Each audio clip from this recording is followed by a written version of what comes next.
Sometimes in our Christian journey, something frightening happens.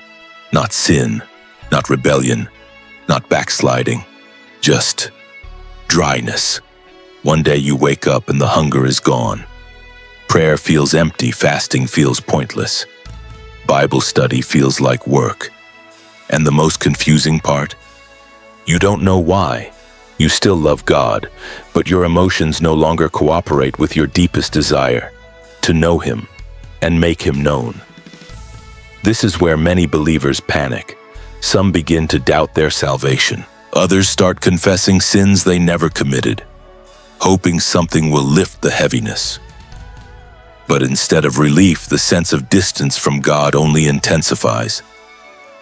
If you've ever been there, or you're there right now, listen carefully, because what I'm about to say will change everything. Your spirit is not dry. There are rivers, plural, of living water inside you right now. The problem isn't the absence of water. The problem is simple. You don't know how to turn on the tap. And by the end of this teaching, you will. Years ago, while I was in college, a close friend, already a committed Christian, came to me deeply troubled. He told me his spiritual life had become dry and empty. He even wondered if the problem was that he hadn't been baptized in water. I explained to him that water baptism is powerful. It's a public declaration of our death, burial, and resurrection with Christ. But it is not responsible for internal spiritual dryness. I shared with him the truths I'm about to share with you. A few days later, he came back completely transformed. The fire had returned, the hunger was restored, and I declare this in Jesus' name. Your testimony after this teaching will be similar, because what you're about to hear may be the most important lesson you'll ever learn about staying permanently ablaze for God. Now listen. Speaking in tongues is one of the most talked about spiritual phenomena among Christians today. But tragically, it's been reduced to a checkbox. Yes, I speak in tongues. While it is true that speaking in tongues is the first evidence of the baptism in the Holy Spirit, that is not just why God gave it. Speaking in tongues is not a badge. It is not a denomination marker. It is not a spiritual trophy. It is a weapon. And without it, believers are severely limited in how deeply they can access the mysteries of God. Let me define it clearly. Speaking in tongues is the supernatural ability to communicate divine mysteries in a language unknown to the speaker. It flows directly from the baptism of the Holy Spirit. It bypasses the mind. It does not rely on emotions. It originates in your spirit and is powered by the Holy Spirit. That's why it is the purest form of prayer, uncontaminated by human reasoning and 100% accurate. Your mind may be unfruitful, but your spirit is praying perfectly. If you haven't yet received the baptism in the Holy Ghost with the evidence of speaking in tongues, it is not optional for vibrant Christian living. Very soon we'll be releasing an in-depth face-to-face teaching on this, as well as my book titled Receive the Fire, 7 answered questions that will get you baptized in the Holy Ghost. So subscribe to Bible Rabbi TV and like this and our other videos so YouTube will suggest more of our content to you and you don't miss the teaching and book when released. But today I want to show you how tongues restores fire during seasons of dryness. I'm revealing 3 secrets that will change everything. Secret number 1. Speaking in tongues is the handle to the spirit realm. Think about a water tap. Behind that tap is a vast reservoir, miles of pipes, water treatment plants, rivers, an entire system of flowing water. But none of that water reaches you until you turn the handle. The handle is small, simple, but it's the key that releases everything behind it. Speaking in tongues is that handle. John 7:37-39. In the last day, that great day of the feast, Jesus stood and cried, saying, If any man thirst, let him come unto me and drink.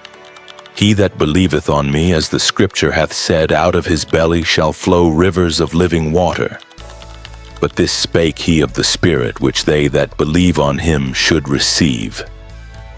Notice, rivers plural. not a trickle. Rivers of living water flowing from your innermost being. That's what's inside you right now if you're born again and baptized in the Holy Ghost.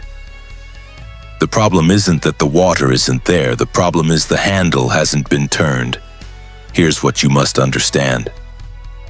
Your spirit man is not dry. Your spirit is joined to the Lord. 1 Corinthians 6:17 says, "But he that is joined unto the Lord is one spirit." Your spirit is perpetually connected to the inexhaustible source. What's dry is your soul, your mind, your emotions, your feelings. Your soul has not been refreshed from the rivers in your spirit. So what do? You lay your hand on the handle and turn it. You start speaking in tongues. At first, it may not feel sweet. It may feel mechanical. Your emotions may be completely unmoved. That's okay. Don't stop. The moment you begin to speak in tongues, the waters start flowing from your spirit into your soul, refreshing your mind, renewing your emotions, reigniting your desires for the things of God. As you speak more water pours out until you're saturated and dryness is swallowed up. This is about deliberately turning on the flow. You are engaging the machinery of the Spirit. Jude 20 says, "But yea, beloved, building up yourselves on your most holy faith, praying in the Holy Ghost."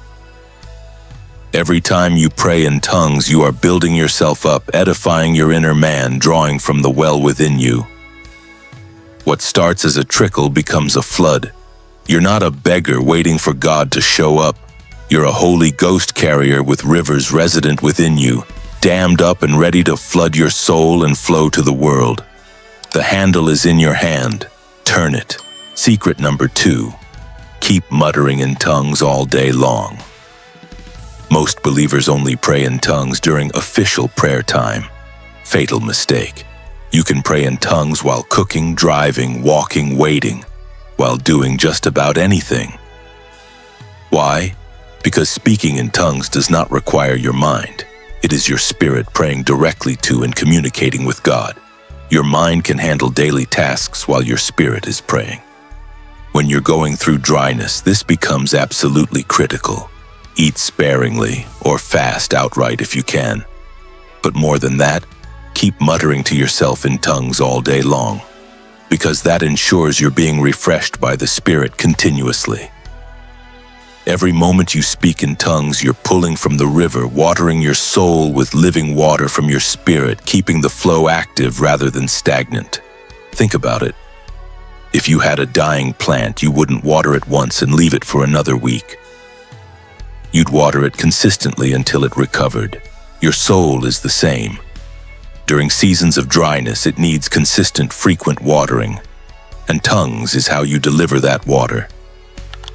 Paul said in 1 Corinthians 14:18, "I thank my God I speak with tongues more than ye all," more than all of them. Paul prayed in tongues constantly. He understood something most believers miss. Tongues isn't just for church services or intense prayer meetings. Tongues is for life. It's your daily lifeline to the river of God. So when dryness hits, talk to yourself in tongues. Mutter under your breath. Whisper mysteries to God while moving through your day. You'll be shocked at how quickly the atmosphere shifts. Your thoughts will begin to align with heaven. Your desires will start to burn again. Joy will bubble up from within because you've been drinking all day. You're not designed to survive on Sunday morning refills. You're built to drink continuously from the river within you. This is who you are now. Secret number 3. Fan yourself into flame with long hours in tongues. Now here's where casual Christians exit and fire carriers press in. If you want to go from dryness to blazing passion for God, you need to set aside time, significant time, to pray in tongues without stopping. Not comfortable prayer, relentless pressing. Paul wrote to Timothy in 2 Timothy 1:6, "Wherefore I put thee in remembrance that thou stir up the gift of God, which is in thee by the putting on of my hands." The phrase "stir up" literally means to fan into flame, to rekindle. It's the picture of someone blowing on embers to bring them back to a full fire. Your spirit is never cold, but your soul can become overwhelmed, your emotions can grow lukewarm, your passion can dim. When that happens, you don't need to beg God to come back. He never left. You need to fan yourself back into flame, and tongues is how you do it. Spend an hour praying in tongues, then 2, then 3. I'm not talking about casual, comfortable prayer. I'm talking about pressing in, pushing through, refusing to stop until the fire returns. As you do this, something powerful happens. Your spirit begins to dominate your soul. The life and fire in your spirit starts to overwhelm the dullness in your emotions. Romans 8:6 says, "For to be carnally minded is death, but to be spiritually minded is life and peace." When you spend extended time in tongues, you shift from being soul-dominated to being spirit-dominated. Your spirit takes the lead, and where your spirit leads, fire follows. You're not designed to live on emotional fumes. You're built to burn, and tongues is the fuel that keeps the fire roaring. The dryness you're experiencing is not permanent. It's not a sign that God has left you or that you've lost your salvation. It's a signal that your soul needs to drink from the river in your spirit, and you have the key to that river, your tongue. If you're baptized in the Holy Ghost, start praying in tongues right now. Don't wait, don't analyze, just turn the handle. Open your mouth and let the river flow.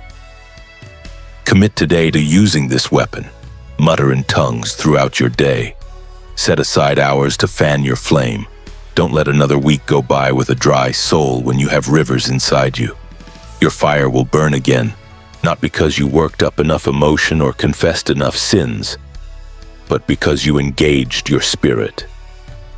You turned the handle, you drank from the river, and that fire, once reignited, will be stronger than ever before. The difference between believers who burn and believers who barely survive isn't anointing, it's weaponry. You have the weapon. Most Christians keep it unused and unexplored. But you are not most Christians. Tonight, you start using it. Type, "Lord, I receive your fire afresh again" in the comments section as your declaration of faith and get to work tonight. It's time to burn again. If this blessed you, please like and share this message to your church platforms and fellow believers so they also get their fire rekindled. Watch the next video on your screen for more Holy Ghost-inspired teaching. God bless you.